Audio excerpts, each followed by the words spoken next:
In this episode, we'll cover everything you should do before the wedding to give you a smooth wedding day. And also we'll cover gear that you can use on your wedding day for beautiful photos.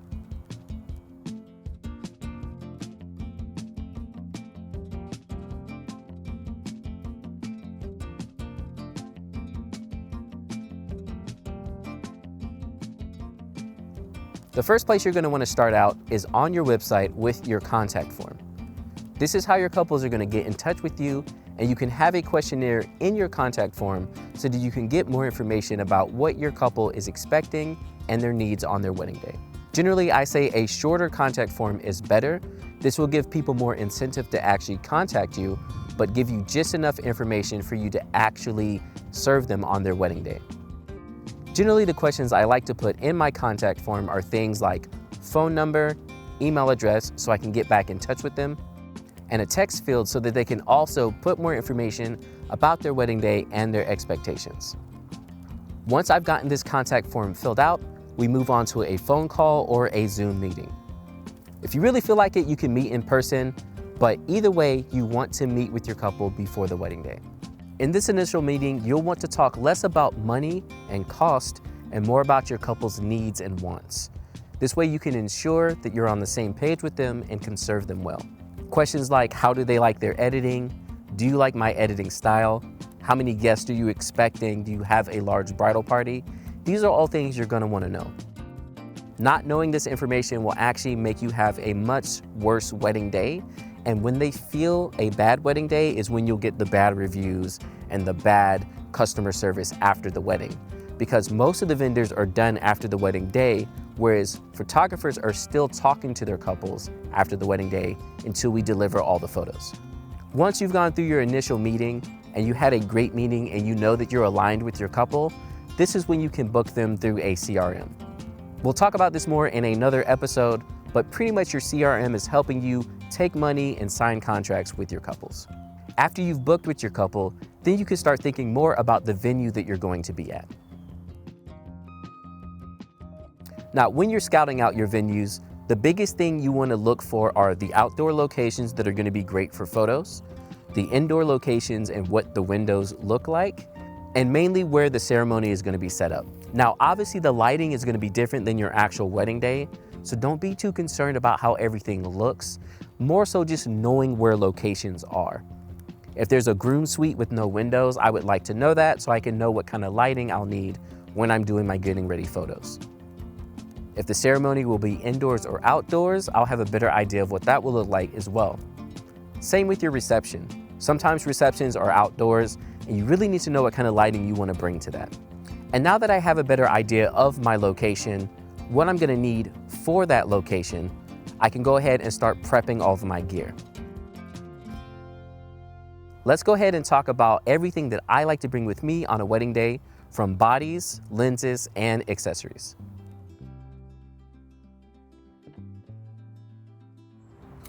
Y'all look at each other. We're going to start out with the kit that I personally like to use the most, which is the FUJIFILM X-T5.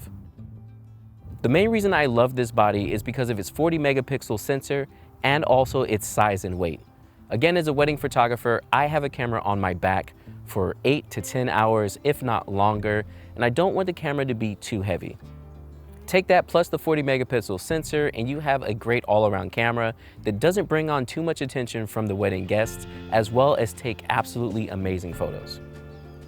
When choosing my lenses, there's two approaches I can take, either using zoom lenses or prime lenses. We'll be talking about the details between the two in a later episode, but pretty much it comes down to if I want faster apertures or more versatility. For a zoom lens, the FUJIFILM 16-55-2 is a great choice, mainly because it's so light and small and it's f2.8 all the way through the zoom. This way I don't have to change my settings too often if I am zooming, and f2.8 is very good for weddings. When it comes to prime lenses, which is how I normally shoot my weddings, I usually use 4 different focal lengths. Starting out with the 16 f2.8, I love this little lens and I use it all the time. Generally, I'll use this during the reception when everyone's dancing on the dance floor. I love to actually get on the dance floor with my guests and actually dance with them while I take my photos. Another thing I love about this lens and its size is I can fit it into a nice small pouch. It disappears and I have quick, fast access to that. If you're curious about the strap I'm wearing as well, which is one of the accessories, this is the Hold Fast Gear Moneymaker. You can attach extra pouches to it, and it allows me to carry 2 cameras. Next up is the 23 f1.4, which is probably my most used lens on a wedding day. I love this lens mainly for its field of view. At a 35mm full frame equivalent, this is getting used the most because I can see everything that's happening, and it really helps me capture those moments. Again, we talked about wedding photography being close to street photography, and if you have too long of a lens, a lot of times you're gonna miss the moments when they come up out of nowhere. This is why this always stays on my camera and I'm using it at all times. The 33 f1.4 is great for getting the closer detail shots without any distortion on my couple when I get close up to them. I also love this the most, and when I'm using my prime setup, I use 2 X-T5s, and generally on my left side will be my more tele lenses, and on my right side will be my wider lenses. So to start out on the wedding day, I have a 23 f1.4 on my right and the 33 f1.4 on my left. That's pretty much my go-to setup when starting the day, and then I switch my lenses depending on what's happening during the day. Last up for our ceremonies, when I need to get a longer shot in, since I can't get too close to the front of the ceremony, I use the 56 f1.2. This is a great lens when you want to blow out the background and also need more reach during the ceremony. Basically, this gets used for toasts, for ceremony, and for any smiles during the cocktail hour. I always have this on me, and I generally will wear a bag on my back of my Moneymaker where I can quickly reach in my back and then switch it. Now again, as a tip, like I said, if you're using 2 bodies and primes only, make sure to designate each camera for a certain type of lens. So again, my tele lenses are on this side, on my left, and my wide lenses are on my right side. Doing this means I don't have to switch my lenses as much. As a great example, during the getting ready part of a day, generally you're going to be in a hotel room. There's not a lot of space in there. If I'm changing a lens at all, it will be on my wide side, switching to the 16mm. Whereas going into the ceremony, and now I can't get as close to the ceremony area, the only lens that's really going to be changing is on my left side, going from the 33 to the 56. This approach is going to help you deal with switching your lenses, because I know a lot of people may be thinking, well, how do I switch my lenses during a wedding day? You don't switch often. You know when and where you can make your switches. However, if you like a zoom lens better, then you don't have to deal with that as much. Now that we've talked about the X series and all the lenses I use there, let's actually move over to the GFX series, because I absolutely love using GFX for weddings.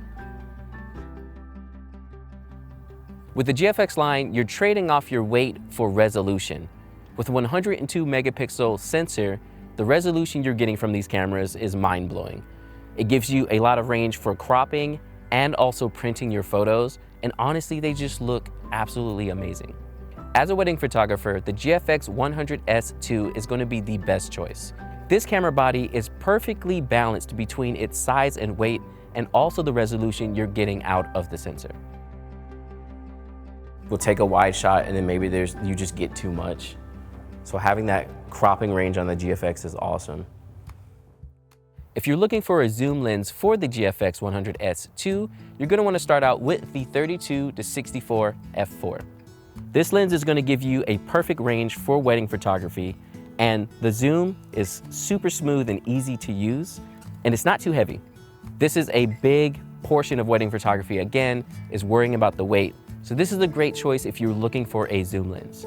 However, if you're looking for faster lenses, that's when you'll move over to prime. My personal favorite lens is the GF55 f1.7. Hands down, this is my most used lens. It looks absolutely amazing. And what I really like about it is on a full frame equivalent, it's about a 45, give or take. This means I can actually shoot it close and farther away and get everything I need. This lens stays attached to my camera when I'm shooting GFX. The next prime choice, if you want a faster lens as well for the GFX system, is going to be the 80 f1.7. This also is another great choice, and what I love about it is it's about the same size and weight as the 55 f1.7. They're almost identical lenses. When you hold them up to each other, you really can't tell which is which, and that's one thing I love about them. They're easy to use, And again, I am a little crazy, but I do like to use my GFX system with 2 camera bodies. If I was doing that, it would be the same setup again, wide over here, so the 55 f1.7, and tight over here with the 80 f1.7. Between those choices on your GFX or X system, you have a great wedding setup. And also as a mix and match, sometimes I actually like to use both systems together. I'll put my GFX on my tele side and my X system on my right side for the wider shots, and it makes for a great compilation of photos that work well together. Now that you have a better idea about camera bodies and lenses, let's talk about the next most important part, which is going to be lighting. So when it comes to flashes and lighting, I like to keep everything extremely simple. This keeps me in the moment of the wedding day. One of the easiest camera brands in my opinion to use is Godox. I use the V862, which is one of the older models. Now, a couple things I like about this flash. First off, it has its own lithium-ion battery, which these things last forever. I can do 2 to 3 weddings without even having to recharge the battery. Now, I do charge it every time. You should always recharge your stuff before a wedding, but the fact that it lasts that long, if you have a double or triple header wedding, which means weddings back to back to back, Friday, Saturday, Sunday, it's great to know that if I have to jump out real quick, my flash is still gonna be fine. Now, another thing I like about this flash is that you can also sync it with itself. So generally, if I'm doing any off-camera flash, I actually own 4 of these.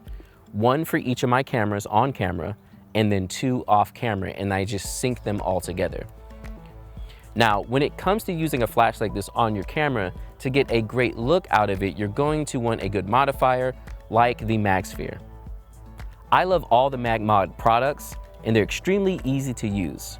What you're seeing here on my flash are magnets that you put on that comes with the MagSphere, and you put this on the top.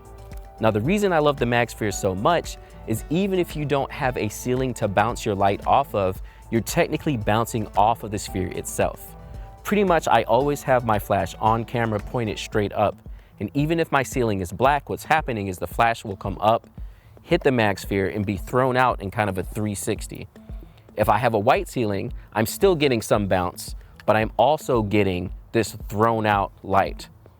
Now pair that up with the fact that I shoot mainly primes, and now that I'm closer to my subject, this lighting is more than enough.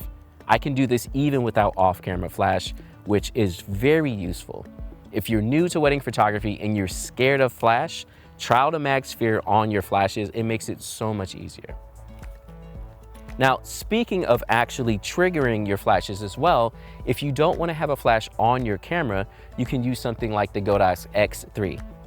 This is their new trigger, which is really small and awesome. It uses USB-C, and it will trigger these same flashes I just told you about. Now, the advantage to this, again, is I don't have to have a huge flash on my camera just to be able to trigger my off-camera flashes. I can just do this by itself, but generally I don't do this at a wedding. I like to have a flash on my camera at all times. I'll do this at an engagement session if I wanna do a shot where I'm getting the background in focus and exposed correctly and using a flash to actually light up my couple. Your accessories are gonna be the secret sauce to your wedding day. It makes everything so much easier and it helps you perform better. Also, sometimes you can add some cool points for the guests when they see you rocking a cool double strap like this. So to start out, let's talk about the straps I usually use at a wedding. Again, as mentioned, I love my Holdfast Moneymaker. I always use this when I'm doing a wedding. I pretty much never do a wedding without it. Now, there's a couple things I love about it, so let's go over those points. First off, surprisingly, it actually helps with your posture. When you have on the Moneymaker and cameras, it actually opens up your chest. So that's a huge pro to using it. On top of that, it makes it very easy for you to switch between your 2 cameras. Again, when I'm using mainly primes and I have a wide lens on one and a tele lens on the other, I can quickly grab one and then switch to the other. I can do this all day and it's very easy. On top of the Moneymaker being great, you can also add other accessories onto it, like this pouch I have here for an extra lens, or the sightseer bag that I have here, which also houses other lenses and also flashes. This actually attaches to the back of my Moneymaker, and I wear it on my back for easy access to anything I might need. Now, when it comes to wedding photography, speed is probably the most important thing. So again, if you see a moment, you anticipate it, and you're in a dark room and you need your flash, not having to go run back to your bag to get the flash is a must, because you miss the moment if you have to go somewhere else versus I can just open my bag up and get that shot in. My largest bag I like to use is the Romographer. This one also is by Holdfast Gear, and it houses all of my gear in it. Generally, if I need any additional bodies, like a backup body or a backup lens, it will go into this. Sometimes too, I'll have my second photographer actually take content videos for me, so I'll have an extra camera that I can hand to them, and they can go ahead and just take those videos. Now, last but not least, which is probably the most important thing that I haven't gotten to yet, are additional batteries and SD cards. Make sure you're using nice, fast SD cards. I personally like the Extreme Pro by SanDisk, and I buy the 300 megabits a second SD cards for my GFX system. You need a fast SD card for that system because with the 102 megapixel files, you're gonna hit buffer way quicker if you don't have a fast card. So I personally love these. I've always used them and never had any failures in any of my SD cards. So one accessory that can be overlooked on a wedding day is a flat lay mat.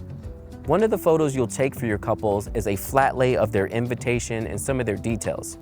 And while you can put that stuff on the floor somewhere or on a nice table, sometimes you don't have a nice table, sometimes you don't have a nice floor. And that's what flat lay mats are for. I use the flat lay mats from Chasing Stone. They're nice hand-painted mats, and you can get them in a multitude of colors. You can see here they're built on canvas, and they're nice hand-painted, and they look really good. So I'll bring these with me so that I can set up my flat lays. This way I know I have a nice looking shot rather than just hoping that I can find a nice area to take this photo. Now that we've gone over meeting with your couple, scouting your locations, and booking your wedding, alongside the gear that you'll be using on your wedding day, let's actually get out there and take photos. In the next episode, we'll be looking at taking actual photos at a wedding, posing, composition, lighting, anything that's happening during wedding day that you have been curious about. I'll catch you all there.